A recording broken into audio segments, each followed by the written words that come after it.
In this video, I'm showing you how I made these upcycled embellishments out of aluminum cans and little mini baking pans.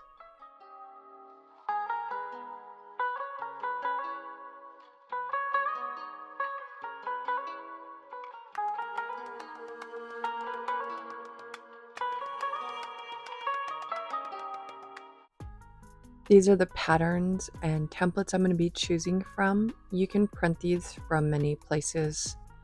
You can find free ones, maybe Pinterest, purchase some on Etsy, and just search things you're looking for.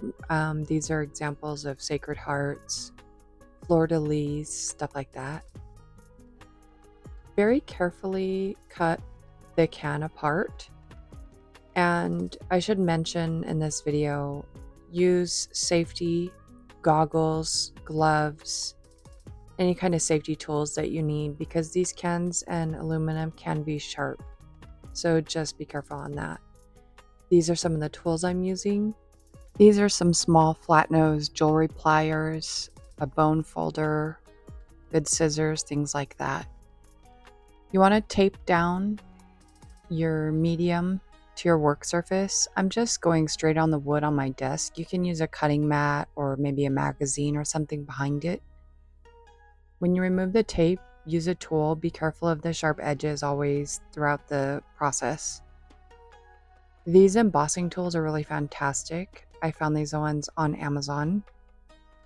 And I'm basically going from side to side to emboss, and I go flip the material over several times to get it to my liking. After it's to the liking, fill it with hot glue. This is the Surebonder hot glue, that's my favorite, and adhere it to a piece of repurposed cardstock. The next thing I'm going to do is add some adhesive size. This one is made by Speedball. And then we're going to adhere some imitation gold leaf. These gold leaf come in really big packs for a really reasonable price, like $10. And you can do many projects with one pack of imitation gold leaf. Very gently go from one side to the other when you're adhering the leaf. I like to use these fan brushes to help gently position it to try to keep it from tearing. Also, make sure you let your adhesive size dry completely before you go in with the gold leaf imitation.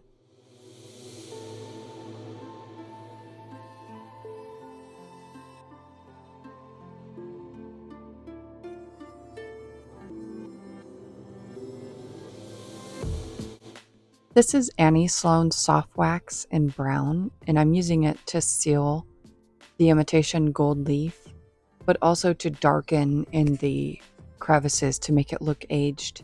And I'm just brushing it off of the raised portion. And then I'm going to take some chalk finish paint by Rust-Oleum. I believe the color is linen.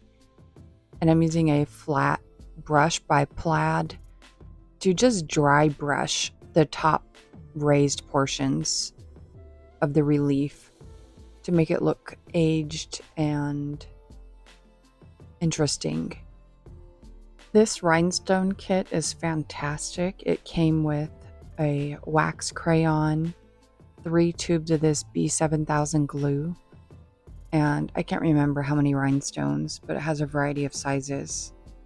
And it adheres really well, and I'm sure I'll get many uses out of this.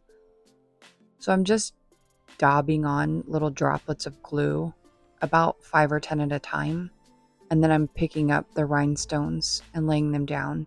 And make sure you lay your rhinestones face up before you start adhering with the glue. For the second project that I'm going to show you, I'm using it's like a baking pan. It was from the deli, and I'm just repurposing it. I like these pans because the aluminum has a softness to it. It's not as hard to work with. I'm using my bone folder to press out any pre-existing creases before I go in and emboss. And everything's going to be the same as the previous example.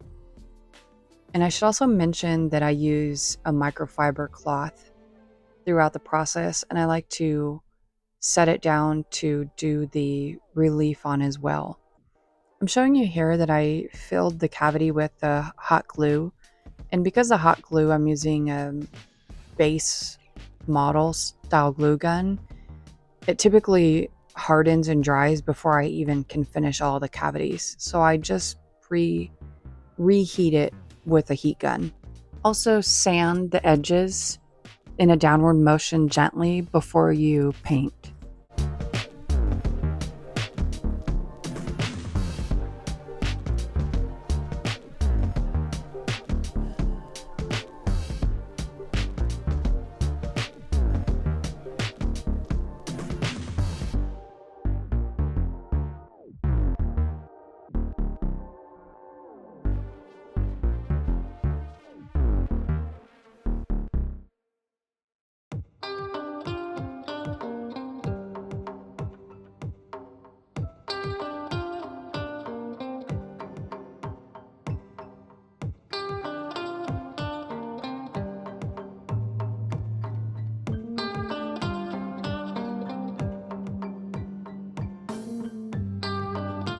Thank you so much for watching, and I hope you enjoyed this tutorial, and it's meant to be as inspiration for your upcycled projects and your crafting endeavors. Thank you for stopping by.